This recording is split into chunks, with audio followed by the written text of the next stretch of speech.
बहुत पुराने जमाने की बात है। दूर किसी बस्ती में एक नौजवान रहता था जिसका नाम शहरयार था। शहरयार पेशे के एतबार से एक किसान था और वह खेती से ही अपना गुजर बसर करता था। उसके घर में सिर्फ वह और उसकी बीवी थी।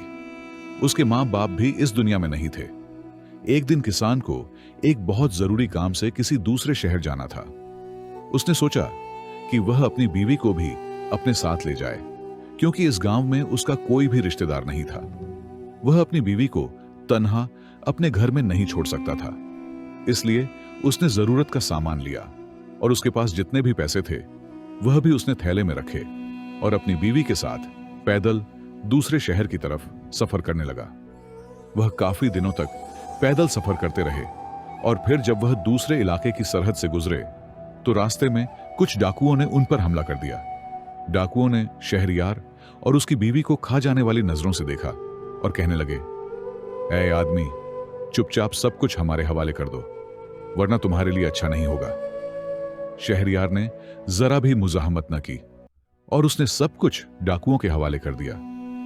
डाकू सारा सामान लेकर वहां से फरार हो गए और शहरयार और उसकी बीवी खाली हाथ रह गए।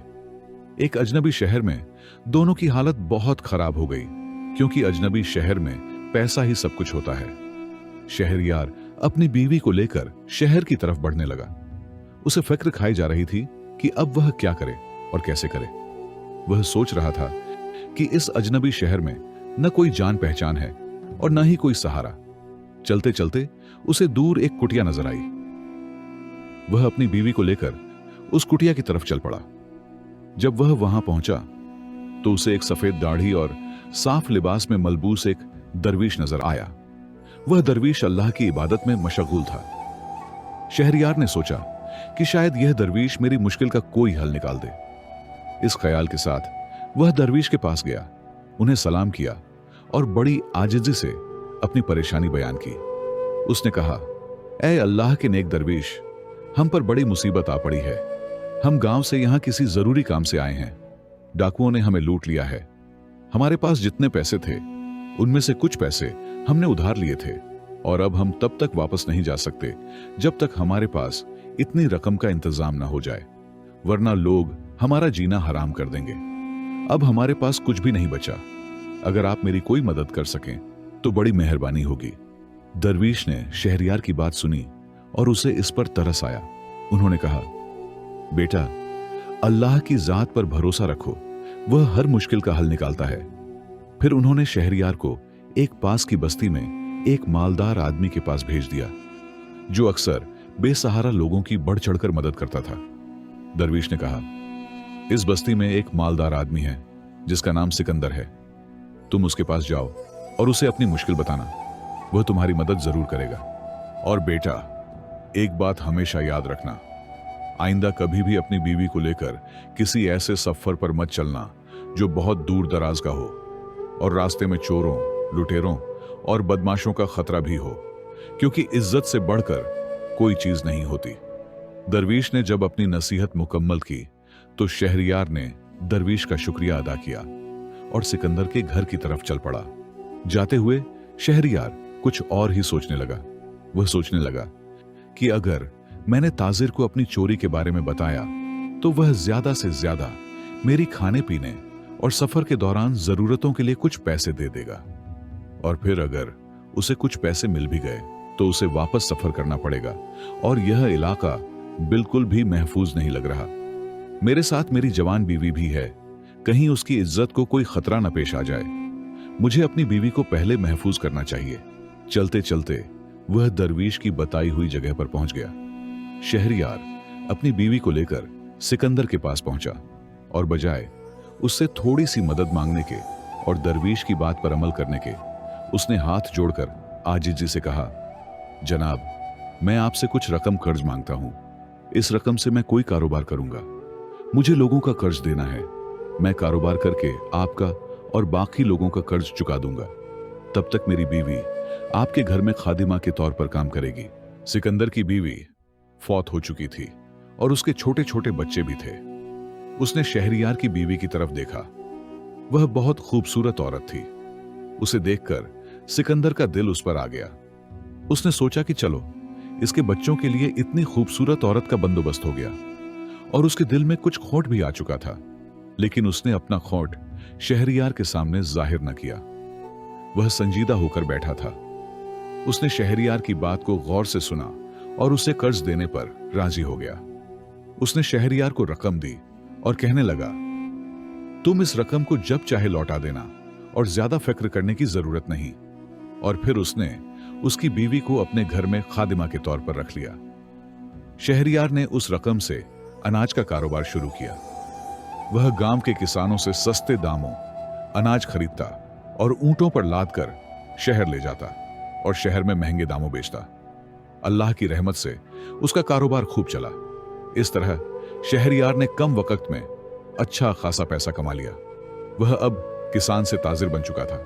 उसके पास अब इतने पैसे जमा हो चुके थे कि वह सिकंदर और अपने गांव वालों का कर्ज अदा करके अपना कारोबार बिल्कुल वैसे ही जारी रख सकता था। उसने सोचा कि अब उसे सिकंदर के पास जाना चाहिए और उसका कर्ज अदा करके अपनी बीवी को लेकर गांव वापस जाना चाहिए। उसे अपनी बीवी की बहुत याद आ रही थी, क्योंकि जब से उसने कर्ज लिया था वह कारोबार में ही मशगूल रहा और इस दौरान वह एक बार भी अपनी बीवी से नहीं मिला था। 8 महीने बाद शहरयार उसी शहर वापस आया जहां उसने अपनी बीवी को सिकंदर के घर खादिमा के तौर पर छोड़ा था। उसने सिकंदर से कहा, जनाब, आप अपना हिसाब कर लें और मेरी रकम वसूल कर लें। मेरी बीवी को मुझे वापस कर दें। सिकंदर ने अफसोस भरे लहजे में कहा, भाई क्या बताऊं, 3 महीने पहले तेरी बीवी अचानक बीमार हो गई और उस बीमारी की वजह से उसकी वफात हो गई। यह सुनकर शहरयार पर गोया बिजली गिर गई। वह बहुत गमगीन हुआ। उसने सब्र से काम लेते हुए कहा, जो होना था वह हो गया। शायद मेरी किस्मत में यही लिखा था, लेकिन मैं फिर भी आपका कर्ज अदा करना चाहता हूं ताकि मुझे इत्मीनान हो कि मैंने अपनी बीवी को खादिमा रखने के दाग से खुद को बचा लिया। सिकंदर ने कहा, नहीं भाई, अब मैं तुमसे वह पैसे कैसे ले सकता हूं जब तेरी बीवी अब इस दुनिया में नहीं रही। शहरयार ने बार बार इसरार किया कि वह कर्ज अदा करना चाहता है, लेकिन सिकंदर न माना। शहरयार उदास दिल के साथ वहां से निकला और उसी जगह पहुंच गया जहां वह दरवीश से पहली बार मिला था। दरवीश हमेशा की तरह अपनी झोपड़ी में अल्लाह की इबादत में मशगूल था। शहरयार भी दिल के सुकून के लिए वहां बैठ गया। दरवीश ने शहरयार को देखा और उससे पूछा, बेटा क्या हुआ, तेरा चेहरा उदास क्यों है? शहरयार ने सारा वाकया सुना दिया कि कैसे सिकंदर ने उसे बताया कि उसकी बीवी की वफात हो गई। यह बात सुनकर दरवीश को गुस्सा आ गया और वह कहने लगा, बेवकूफ इंसान, तुम अपनी बीवी को कैसे एक गैर आदमी के पास तन्हा छोड़ सकते हो? मैं मानता हूं तुम पर कर्ज था, इससे बेहतर था तुम लोगों की गालियां खा लेते। दरवीश ने शहरयार को बुरा भला कहा और फिर गहरी सोच में मुब्तला हो गया।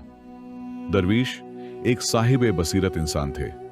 फिर वह शहरयार से कहने लगा, बेटा, इस सिकंदर ने तेरे साथ धोखा किया है। तेरी बीवी यकीनन जिंदा है, या तो उसने उसे कहीं छिपा दिया या किसी और को बेच दिया। अब तू यह कर कि इस शहर के खलीफा के पास जा और उससे गुजारिश कर कि वह तेरी बीवी को सिकंदर से वापस दिलवाए। यहां का खलीफा बहुत अक्लमंद और इंसाफ पसंद है, वह जरूर तेरी मदद करेगा। शहरयार दरवीश की बात मानकर खलीफा के दरबार में पहुंचा। उसने खलीफा से इल्तिजा की, खलीफा साहब, मैंने सिकंदर से कुछ रकम कर्ज ली थी और बदले में अपनी बीवी को उसके घर खादिमा रखकर गया था। मैंने बहुत मुश्किलों से कारोबार किया और जब मैं रकम लेकर अपनी बीवी को वापस लेने गया तो वह कहता है कि मेरी बीवी की वफात हो गई है। वह झूठ बोल रहा है। उसकी नीयत पर मुझे शक है। वह मेरी बीवी को जबरदस्ती अपने पास रखना चाहता है या फिर उसने उसे किसी और को बेच दिया है। बराहे करम मेरी मदद करें। खलीफा ने सिकंदर को दरबार में तलब किया और पूछा, सिकंदर, तेरे बारे में मैंने सुना था कि तू बहुत अच्छा आदमी है और बहुत सखावत करता है, लेकिन यह तूने क्या हरकत की? क्या यह सच है कि इस किसान ने तुझसे कर्ज लिया और अपनी बीवी को तेरे घर खादिमा रखकर गया था? सिकंदर ने कहा, जी हां खलीफा साहब, यह बात सच है। लेकिन 3 महीने पहले उसकी बीवी की वफात हो गई। अब मैं क्या कर सकता हूं? मैंने उसका इलाज भी करवाया, लेकिन अफसोस मैं तो उसे मरने से न बचा सका। खलीफा ने पूछा, क्या तेरे पास कोई गवाह है जो इस बात की तस्दीक करे कि उसकी बीवी की वफात हुई? सिकंदर ने बड़े एतमाद से कहा, जी हां खलीफा साहब, वह हकीम जो उसका इलाज कर रहा था और वह 4 अफराद जो उसकी बीवी को दफन करने कब्रिस्तान ले गए, वह इस बात की गवाही दे सकते हैं। सिकंदर ने यह बात इतने यकीन से कही कि खलीफा को लगा कि शायद वह सच बोल रहा है। उन्होंने शहरयार को समझा बुझाकर वापस भेज दिया। शहरयार मायूस होकर दोबारा दरवीश के पास पहुंचा और सारा वाकया बताया कि खलीफा ने क्या कहा और सिकंदर ने क्या जवाब दिया। दरवीश ने कहा, बेटा, मैंने तुझसे कहा था कि सिकंदर झूठ बोल रहा है। अब मेरी एक बात सुन, तू दोबारा खलीफा के पास जा और उससे कह कि वह सिर्फ 3 घंटों के लिए अपनी खिलाफत मुझे सौंप दे। मैं उसे बताऊंगा कि इंसाफ कैसे किया जाता है और सच को कैसे सामने लाया जाता है। शहरयार एक बार फिर खलीफा के दरबार में पहुंचा और दरवीश की बात दोहराई। खलीफा ने कहा, अगर इससे तुझे इंसाफ मिल जाए तो मुझे 3 घंटों के लिए खिलाफत छोड़ने में कोई एतराज नहीं। तुम उस दरवीश को दरबार में ले आओ। शहरयार दरवीश को लेकर दरबार पहुंचा। खलीफा ने 3 घंटों के लिए अपनी खिलाफत दरवीश को सौंप दी। दरवीश खिलाफत के तख्त पर बैठे और सिकंदर को तलब किया। उन्होंने कहा, सिकंदर, तुम कहते हो कि इस किसान की बीवी 3 महीने पहले वफात पा गई। क्या मैं तुम्हारे गवाहों से मिल सकता हूं जो इस बात की तस्दीक करें? खलीफा बने दरवीश के हुक्म पर सिकंदर के गवाह पेश किए गए। दरवीश ने सबसे पहले हकीम को बुलाया और पूछा, हकीम, क्या तुमने शहरयार की बीवी का इलाज किया था? हकीम ने कहा, जी हां हुजूर, मैंने उसका इलाज किया था। दरवीश ने पूछा, अच्छा हकीम साहब, यह बताओ कि क्या तुम शहरयार की बीवी का इलाज करने सिकंदर के घर जाते थे या वह तुम्हारे पास आती थी? हकीम ने कहा, हुजूर, मैं उसके घर नहीं गया। सिकंदर खुद मेरे पास आता था और दवा ले जाता था। दरवीश ने कहा, यानी तुम यकीन से नहीं कह सकते कि वह दवा शहरयार की बीवी के लिए थी या किसी और के लिए? हकीम ने कहा, जी हां हुजूर, मैं यकीन से नहीं कह सकता। दरवीश ने सख्त लहजे में कहा, हो सकता है तुम्हारी दी हुई जहरीली दवा से शहरयार की बीवी की वफात हुई हो। यह सुनकर हकीम खौफजदा हो गया और बोला, नहीं हुजूर, ऐसा हरगिज नहीं हो सकता। मैं अपने पेशे के साथ कभी खयानत नहीं कर सकता। दरवीश ने कहा, अब तो यही कहोगे? मैं तुम पर लापरवाही और मरीज की जान से खेलने के जुर्म में 50 कोड़ों की सजा देने जा रहा हूं। इसके साथ तुम्हारा मुंह काला करके पूरे शहर में घुमाया जाएगा। अब सोच लो, सच बोलोगे या मैं सिपाहियों को हुक्म दूं कि तुम्हें गिरफ्तार करें? हकीम का जिस्म कांपने लगा। वह दरवीश के पांव में गिर पड़ा और बोला, हुजूर, मुझे मुआफ कर दें। मैं सच कहता हूं कि मैंने सिकंदर के किसी मरीज का इलाज नहीं किया। उसने मुझे पैसे दिए और कहा कि अगर गवाही की जरूरत पड़े तो उसके हक में गवाही देना। बस मेरा इतना ही जुर्म है कि मैंने लालच में आकर झूठ बोला। दरवीश के हुक्म पर सिपाहियों ने हकीम को पकड़ लिया और दरबार में कोड़े लगाने शुरू कर दिए। पहला कोड़ा पड़ते ही हकीम जोर से चीखा और रहम की भीख मांगने लगा। उसकी चीखें दरबार में गूंज उठीं। हकीम की यह हालत देखकर सिकंदर के बाकी 4 गवाहों के कलेजे दहल गए। अब दरवीश ने उन 4 गवाहों से पूछा, तुम कहते हो कि तुमने शहरयार की बीवी को दफन किया था? 4 गवाहों ने कहा, नहीं हुजूर, हमने मैयत को नहीं देखा। सिकंदर ने तदफीन की तैयारी की और हम उसे कब्रिस्तान ले गए और दफन कर दिया। दरवीश ने कहा, हो सकता है कि तुमने किसी बेहोश शख्स को दफन कर दिया हो। यह बहुत संगीन जुर्म है और इसकी सजा मौत भी हो सकती है। यह सुनकर 4 गवाहों के हाथ पांव ठंडे पड़ गए। वह खौफ से कांपने लगे। दरवीश ने सिकंदर की तरफ देखकर कहा, सिकंदर, तुम्हारे 5 गवाहों की सच्चाई सामने आ गई। अब बताओ कि किसी की बीवी को जबरदस्ती घर में रखने और अमानत में खयानत के जुर्म की क्या सजा चाहते हो? सिकंदर खौफ से लड़खड़ा गया और उसके मुंह से कोई लफ्ज ना निकला। दरवीश ने कहा, इससे पहले कि मैं तुम्हें 10 साल की सख्त कैद की सजा सुनाऊं, अभी वक्त है कि शहरयार की बीवी को दरबार में पेश करो। सजा के डर से सिकंदर ने फौरन अपने मुलाजिमों को घर भेजा और शहरयार की बीवी को दरबार में पेश कर दिया। दरवीश ने शहरयार की बीवी उसे सौंप दी और सिकंदर को झूठी गवाही के जुर्म में 5 महीने की कैद की सजा सुना दी। उन चारों गवाहों को भी सख्त सजा दी गई कि वह दूसरों के जुर्म में शरीक हुए। खलीफा ने दरवीश से हाथ जोड़कर कहा, दरवीश साहब, आप मुबारक हैं। आपने मुझे सिखाया कि इंसाफ कैसे किया जाता है। शहरयार भी दरवीश के सामने रोने लगा और शुक्रिया अदा करने लगा। खलीफा और शहरयार दोनों अपनी गलती तस्लीम कर चुके थे। दरवीश ने कहा, खलीफा साहब, हमेशा याद रखें कि जिस मुआशरे में इंसाफ ना हो वह मुआशरा कभी तरक्की नहीं कर सकता और जहालत उस मुआशरे को तबाह कर देती है। आपको अपने साथ अक्लमंद बुजुर्ग और नेक मशवरे रखने की जरूरत है जो वक्तन फवक्तन मुख्तलिफ फैसलों में आपकी मदद कर सकें। फिर वह शहरयार को समझाते हुए कहने लगा, शहरयार बेटा, 3 बातें हमेशा याद रखें। कभी भी इन 3 मकामात पर अपनी बीवी को तन्हा न छोड़ें।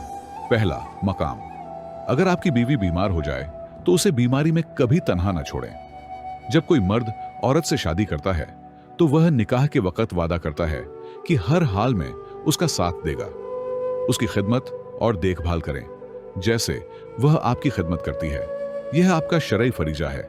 दूसरा मकाम, अगर आपकी बीवी बेकसूर है और कोई उस पर झूठा इल्जाम लगाए तो उसका साथ दें। एक औरत अपने माँ बाप का घर इस उम्मीद पर छोड़ती है कि उसका शौहर उसकी इज्जत और जज्बात की कदर करेगा, उसके साथ खड़े हों और उसे इंसाफ दिलाएं। तीसरा मकाम, कभी भी अपनी बीवी को गैर मर्दों के पास तन्हा न छोड़ें। आज के दौर में किसी पर भरोसा नहीं किया जा सकता। गैर मर्द के साथ उसे तन्हा छोड़ना उसकी इज्जत और हिफाजत के साथ खयानत है। दोस्तों, उम्मीद करता हूं आपको आज की यह वीडियो बहुत पसंद आई होगी। पसंद आने की सूरत में इस वीडियो को लाइक करके अपने दोस्तों के साथ लाजिमी शेयर कीजिएगा। मिलते हैं एक और नई वीडियो के साथ। तब तक के लिए अल्लाह हाफिज।